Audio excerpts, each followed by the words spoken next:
This is Dr. Lou Sella, and I am a doctor of sport and performance psychology. Today we're going to discuss building your own Flexbone offense playbook. I know a lot of you are going to do it anyway. Yeah, Paul Johnson never gave out playbooks.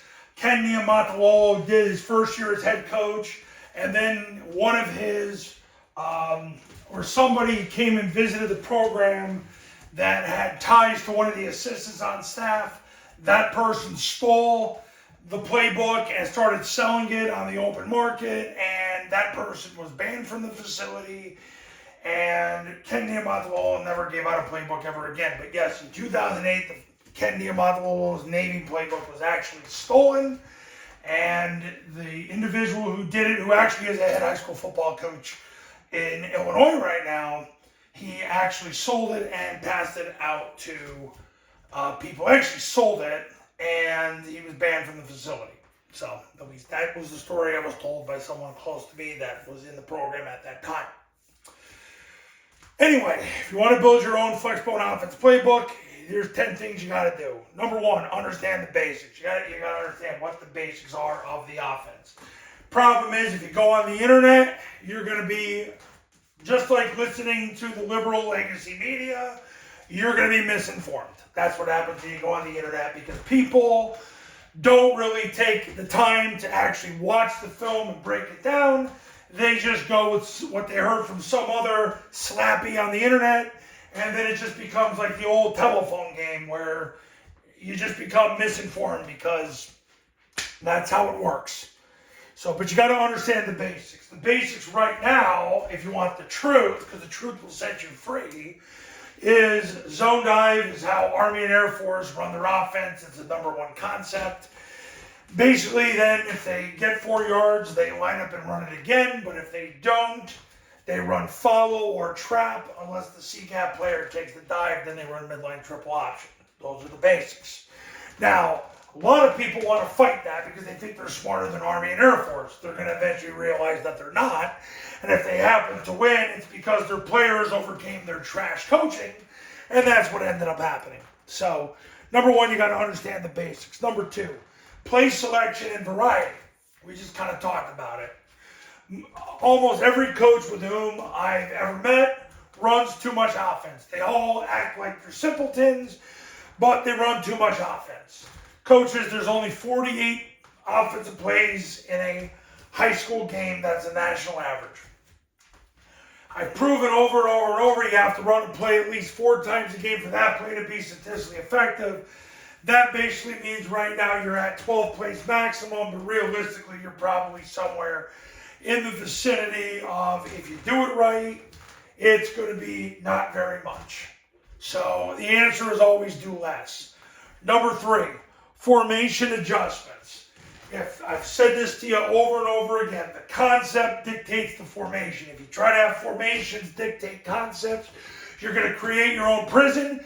Take it from this guy right here who's speaking. I did it when I was young, dumb, and filled with God's tremendous nectar.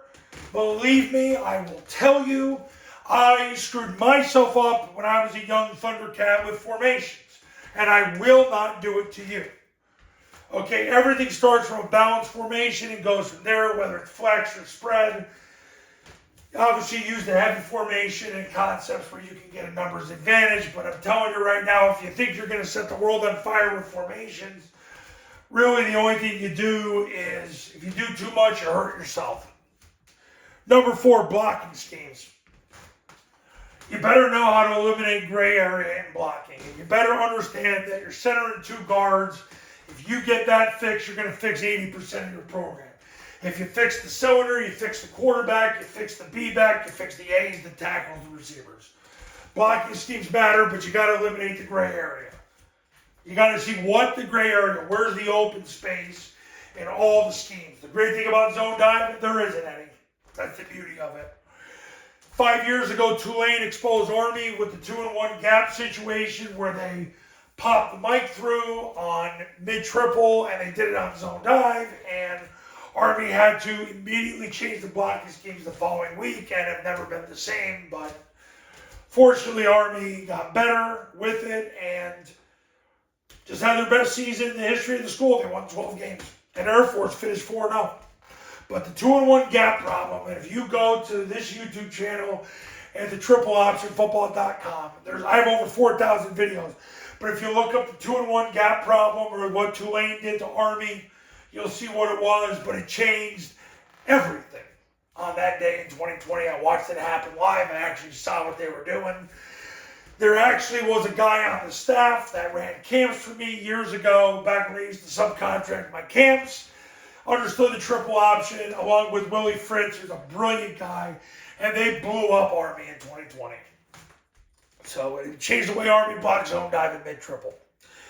Number 5, quarterback reads and decisions. Basically, the other thing you understand about quarterback reads, the less information you give him, the better. Just give him what matters. Take the snap, jump back, point the ball. It's the B's ball, unless one cancels the B. If so, quarterback reseats the ball, replaces one and scores.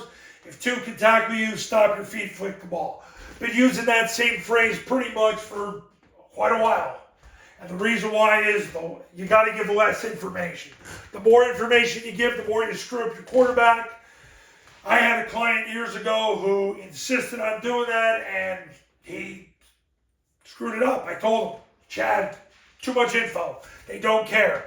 Just tell them what they need to do, give them 1, 2, or 3 pointers, and then shut up and let them do it.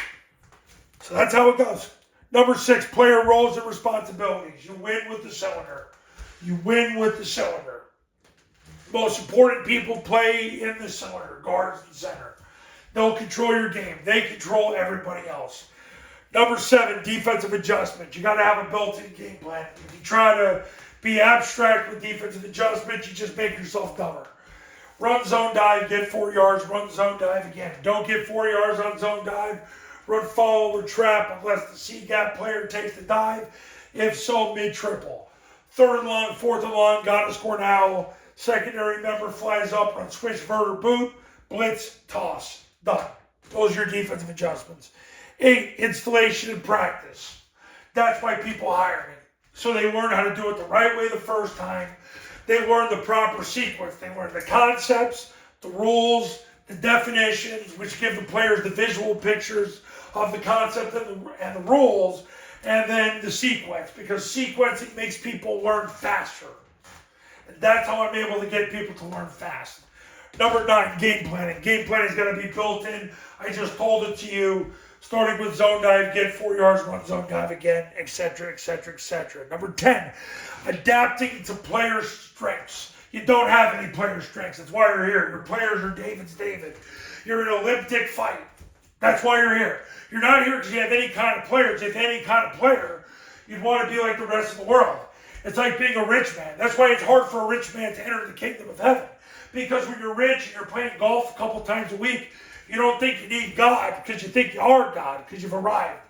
So you're not going to be here watching videos on how to run the triple option when you're rich. You're here because you're poor and your players aren't good. So stop trying to worry about adapting to player strengths. You ain't got any. You don't have any player strengths. That's why you're here. So don't worry about it. That was the point I was making. So you want to build your own Flexbone offense playbook, know the basics, play selection and variety, do as little as possible, formation adjustments, tie the concept to the formations, not the other way around. Blocking schemes, eliminate the gray area. Quarterbacks reads and decisions, give them the most important information, then shut up and let them do it. Player roles, responsibilities, you build the offense from the cylinder out. Defensive adjustments built in, installation and practice. Starts with the concept and the rule, then the definition, then the sequence. You hire me, you'll get that done the right way the first time, and you'll be on the testimonial page, and I will change your life. Game planning's got to be built in. Doesn't matter if you play Chicago Bears or Chicago High School. It's going to have the same game plan, zone dive, get 4, run zone dive again, etc., etc., etc. Adapting to player strengths. You ain't got any, so stop worrying about them. That's why you're here. You got David's David. So, that's how it works. You're fighting Goliath with David's David. Okay, coaches, you want to win big in 2025, pick up the phone and give me a call right now at 570-332-0265, 570-332-0265, and go to tripleoptionfootball.com/testimonials, where you can see all the success stories that have come from the camps and the academy. And I'll see you in the next video. Talk soon.